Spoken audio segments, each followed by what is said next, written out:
Soy Jorge Alberto Silva, tengo 43 años, nací en San Nicolás de los Garza, Nuevo León, y gran parte de mi vida la he pasado en la colonia Las Puentes, en el segundo sector, uno de tantísimos sectores de esa colonia. La obra con la que participo es Historias en la Biblioteca. Muchos escenarios de mis historias son escenarios en los que yo pasé mi infancia, ¿no?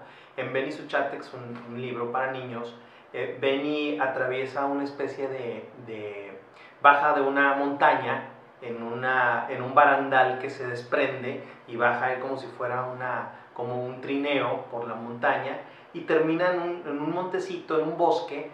Y yo cuando estaba escribiendo veía el monte al que yo me metía con mis amigos en las bicicletas, a las rampas, a brincar, a explorar, porque explorábamos, ¿no? Es la imagen que yo tengo, ¿no? Claro, nutrida por la imaginación, porque en ese entonces yo sentía que ese monte no tenía fin, ¿no? Y ahora que es un lugar que está urbanizado, veo que son 5 cuadras, ¿no? Ahora.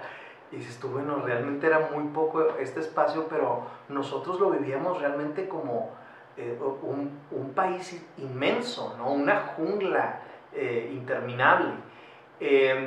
Vuelvo mucho a esos escenarios, los tengo muy presentes. La escuela en la que yo estuve, la secundaria en la que yo estuve, se vuelven como mis referentes, ¿no? Tengo recuerdos muy agradables de la biblioteca del barrio, una biblioteca que todavía existe, en las arboledas famosísimas de Las Puentes, la biblioteca Anastasio Villarreal, que me acuerdo claramente en quinto, sexto de primaria, que nos mandaron a conocer la biblioteca, ¿no? Y fuimos y conocimos el sistema de las fichas y pedíamos libros, investigábamos. No podíamos en ese entonces tomar fotos, ni había PDFs más que en historias de ciencia ficción, y yo creo que ni ahí. Entonces creo que de ese descubrimiento que en su momento fue fantástico para mí, es que surge estas ganas de transmitir a los chicos lo maravilloso que es ir a una biblioteca, o sea, que es un mundo en el que no necesariamente tiene que estar uno callado, sino que puede ser un universo donde surjan un montón de cosas, ¿no? En el caso de historias que se llevan a cabo en entornos conocidos. En otras ocasiones trato de visualizar estos espacios a los que a mí me hubiera gustado acceder cuando era niño, o cómo yo los pensaba en mi mente. Por eso te digo que es importante permitirte ese constante regreso a la infancia.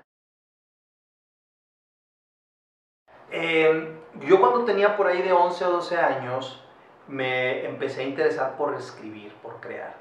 No me preguntes cómo surgió, simplemente fue una necesidad. Yo siento que desde muy chico siempre viví en mi propio mundo de juego, de imaginación, por cuestiones familiares. Me acuerdo que tenía como 5 años y mi referente para crear eran las caricaturas, porque era lo que veía, ¿no? Entonces yo tenía un personaje que era un gato, y me imaginaba las historias de este gato como si fueran caricaturas. Me acuerdo en un viaje en el kinder, tercer año de kinder, íbamos en uno de estos viajes que te llevan no sé, a conocer una planta no sé, de panecitos o cualquier cosa, un zoológico, no recuerdo ni a dónde íbamos, y tengo bien claro que pasamos por una casa muy, muy vieja, y yo me imaginaba, dije, ahí podría haber una aventura del gato, donde está interactuando con fantasmas, y me imaginaba todas estas escenas, ¿no? Más adelante lo empecé a trabajar ya a los 9, 10, 11 años. Grababa historias en cassettes de audio, que por ahí todavía deben estar, y siempre estaba la cuestión del humor presente, siempre, ¿no? En tanto porque me estaba divirtiendo, era un juego. Más adelante empecé a escribir historias, por lo regular historias muy basadas en telenovelas o en películas que veía. Y empezó a surgir también mi interés por actuar. Y a los 13 años entré a un grupo de teatro que para mí es el parteaguas de mi vida, porque a partir de ahí creo que tomé la decisión de dedicarme a las cuestiones creativas, ¿no? Desde entonces mi camino siguió derechito por esa línea y justamente trabajar en teatro me llevó después a convertirme en escritor porque necesitábamos textos para montar, ¿no? Y como yo sabía escribir, según yo, pues yo propuse escribir algunas cosas. Cuando estaba en la secundaria hice un grupito de teatro, ¿no? Que no había, y ahí lo formamos y hacíamos representaciones en las asambleas y cosas así, cosas siempre de un humor que ahorita seguramente me habrían cancelado. Sería mini lord cualquier cosa, ¿no? Y después el paso natural era buscar una carrera que me permitiera seguir explorando esta cuestión. Curiosamente, dejé la actuación de lado y opté por la literatura, ¿no? Y a partir de ahí fue que empecé a tener contacto también con otro tipo de registros, con otro tipo de propuestas de escritura, pero siempre estuvo la cuestión de escribir para niños y para niñas muy presente, y siempre estuvo ahí, a pesar de que yo escribía otras cosas, siempre me daba el tiempo para trabajar en este tipo de textos también. Por lo regular lo montábamos el grupo con el que yo estaba trabajando. Cuando yo, una época todavía no dirigía, cuando empecé a dirigir, yo escribía mis propios textos.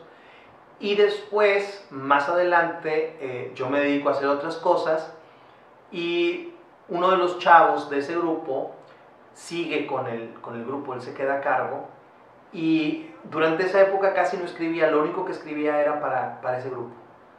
Hacía adaptaciones de cuentos como los cuentos de Francisco Hinojosa, o escribía mis propias historias, que siempre estaba presente el humor, bueno, ¿no?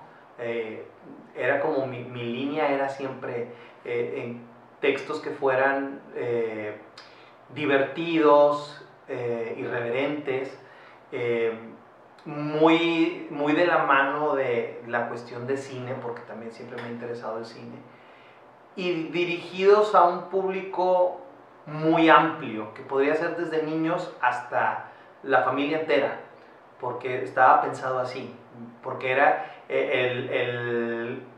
la población que iba a ver las obras eran familias. Entonces decía, bueno, el papá no puede quedarse así nada más como que sáquenme de aquí, sino que tenemos que darle también su guiño, ¿no? De pronto, de un humor un poco más adulto. Entonces había ahí un revoltijo interesante. Y también después yo retomé, no tanto la dirección, pero sí la actuación, también como un medio para promover mis historias, mis libros, ¿no?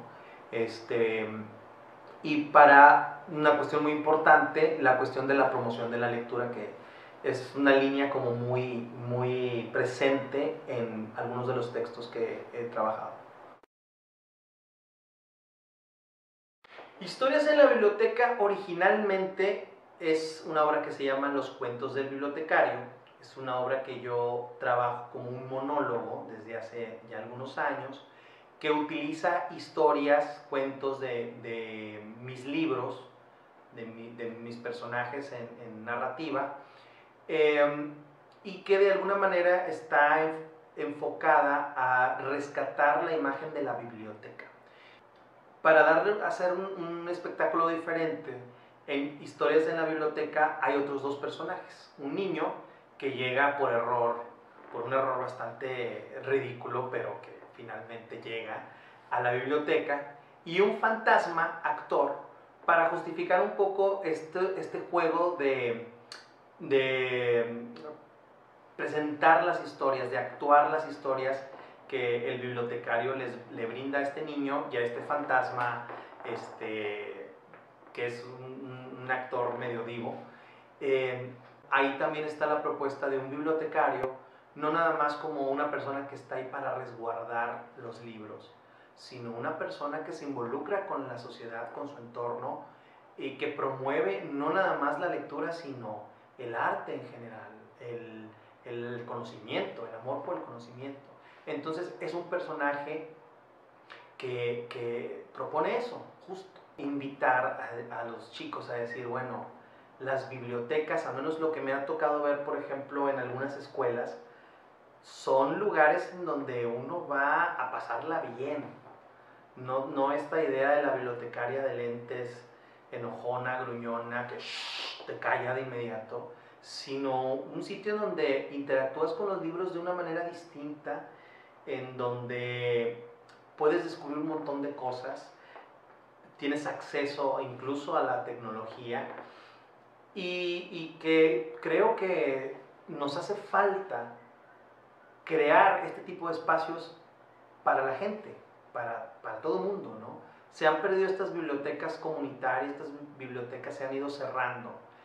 Y también hay un momento en la historia en donde se denuncia esta cuestión, ¿no? No se le está poniendo atención a las bibliotecas, se han perdido, porque la tecnología nos pone muchas cosas a nuestro alcance. Soy Jorge Alberto Silva, y si estás leyendo historias en la biblioteca, vas a descubrir un mundo fascinante, un mundo de libros que se transforman en otras cosas, un mundo de historias que están dentro de otras historias. Anímate a leer historias en la biblioteca y anímate también a conocer la biblioteca más cercana a tu casa, porque vas a descubrir cosas realmente fascinantes. Para las maestras y los maestros que estén interesados en compartir con sus alumnos historias en la biblioteca, les puedo decir que van a encontrar una buena oportunidad para jugar con sus estudiantes, para llevar la cuestión de la lectura un poco más allá, de despertar la creatividad que hay en ellos, porque si es una historia con 3 personajes, puede ser incluso una historia con muchos más, ¿no? Entonces, los invito para que descubran este texto, para que lo empleen, lo disfruten, lo compartan, y estoy seguro que van a obtener una experiencia educativa muy valiosa.